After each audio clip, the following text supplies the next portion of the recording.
Hello Internet! Zenless Zone Zero's latest livestream has just dropped a bombshell of big updates, great rewards, and attractive looking characters, along with some hype summer skins even. Let's take a look into what ZZZ has to offer for us in version 2.1. You definitely don't want to miss out. We'll start with the big ones and cover the 2 new characters and a quick breakdown on who you should be going for. To start with Ukinami Yuzuha. She's a strong anomaly support character that can provide you with nearly all the buffs needed for any anomaly-based teams. Her main mechanic revolves around applying the sweet scare status on enemies, which activates her core passive that provides a team-wide attack boost and increases the damage of the whole team. Not only that, she comes with an additional ability, the more the merrier. She will provide a team-wide anomaly build-up rate increase when applying the sweet scare status. At the same time, she'll increase the whole squad's attribute anomaly and disorder damage, essentially making her a very strong supporter for anomaly-based teams. This additional ability only activates if you have another anomaly character on your team, which is simple enough to achieve. Her general gameplay revolves around using her X special attack in order to gain sugar points as shown under her character icon. If other allies attack the enemy, Yuzuha will trigger an aftershock attack by consuming sugar points. This deals physical damage and builds up physical anomaly. If the enemies are in the sweet scare state, Yuzuha will trigger Sugar Burst Sparkles Max after hitting them with her basic attack, Hard Candy Shot, or assist follow-up, Stuff Hard Candy Shot. This attack will build up anomaly quicker, and more importantly, this build-up does not contribute towards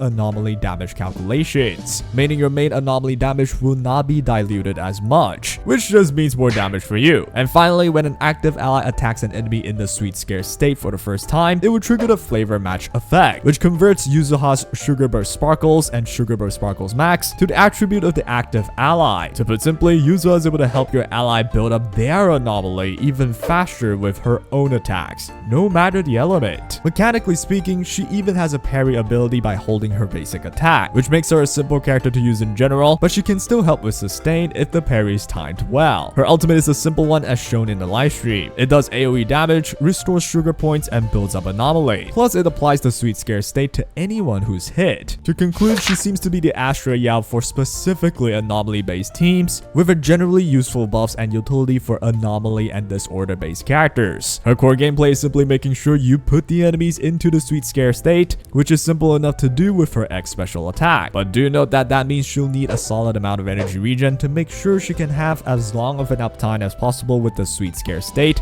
by using her X special attack consistently. As for her teams, we're looking at a ton of possibilities, since as long as she's in an anomaly team, she'll do you a solid. The more popular option to consider may be Yuzuha, plus the new Alice that we'll cover later, and any other anomaly based support or a combination of anomaly or disorder characters like Miyabi as shown in the livestream, Vivian, Yanagi, or the good old Bernice. I recommend going for this character if you're missing a team-wide support for your anomaly or disorder team and would love to complete it, or if you like a support specialized in anomaly teams to take the spot of Astra Yao in that team for your account. That frees up Astra Yao for other teams, which is absolutely helpful. But if you straight up don't plan to build and play any anomaly or disorder teams, which is a very rare case, then you may want to prioritize other options, or you may want to get both of the new banners. And here's why. The next banner we got is Alice, which long story short is a physical anomaly damage dealer. Perfect for Yuzuha to help support, right? Alice has a few interesting mechanics. Firstly, if she triggers an anomaly on an enemy, she'll actually do extra instances of damage every second based on a percentage of the damage dealt from the original attribute anomaly damage. On top of that, if Alice triggers disorder by activating her own anomaly, the damage multiplier of that disorder effect will be increased. Moving on, as she attacks, she will accumulate Blade Etiquette, which is the bar underneath her character icon. As she gains the full 3 bars, you can hold your basic attack to do a wide range slash attack and consume all 3 bars. This is quite similar to how Miyabi works with her charged attack. This attack does massive damage and builds up a lot of physical anomaly. Not only that, if the last hit of this attack lands on the enemy, Alice will trigger Polarized Assault, dealing 1 instance of assault damage, ignoring the anomaly buildup. So that's big. And get this Polarized Assault effect can trigger disorder with any other anomaly as usual, but it can also trigger disorder even with the normal assault anomaly. Basically, you trigger this disorder damage extremely easily. She can gain the Blade Etiquette charges by hitting an enemy with her X special attack, accumulating anomaly buildup, or even if you inflict assault with her. She has an additional ability that also helps gain this charge, where she will restore Blade Etiquette if any agent triggers disorder. You can only activate this ability if you have an anomaly or support character on the team, which is more than easy. An interesting mechanical ability that she has is that if you're able to use her skill the moment the enemy attacks, she will trigger a perfect dodge, which, well, that's very helpful. With that said, her core gameplay seems to be a simple idea of building up Anomaly as fast as possible while gaining as much blade etiquette charge as possible quickly. That way she'll trigger the most anomalies, including the polarized assault, which triggers disorder. That also deals massive damage from Alice's ability to increase disorder damage, right? This is why to think about Alice, you also have to think about Yuzuha, which aids anomaly build-up speed a lot while providing the perfect buffs needed for anomaly characters. The third slot for this team can be Yanagi, as shown in the livestream. With her activating polarized disorder, the damage output should be very strong. However, you can also opt for a lot of other anomaly options, something like Vivian or Bernice. There are even options to opt for any general buffers like Astra, Yao, or Caesar, since they all give generally helpful buffs, but it all depends on what your account has and what your box is looking like. I recommend going for Alice if you'd like to try your hands on a strong anomaly combo with Yuzuha, and if you have a third anomaly based character that can synergize with this pairing. But hey, do remember, pulling for who you love beats any opinion. However though, do note that we also got some fire reruns, namely Miyabi and Yanagi, which as you already know are both very strong anomaly characters. And in the end, it matters most what you prefer to play with. All of these banners are very valuable and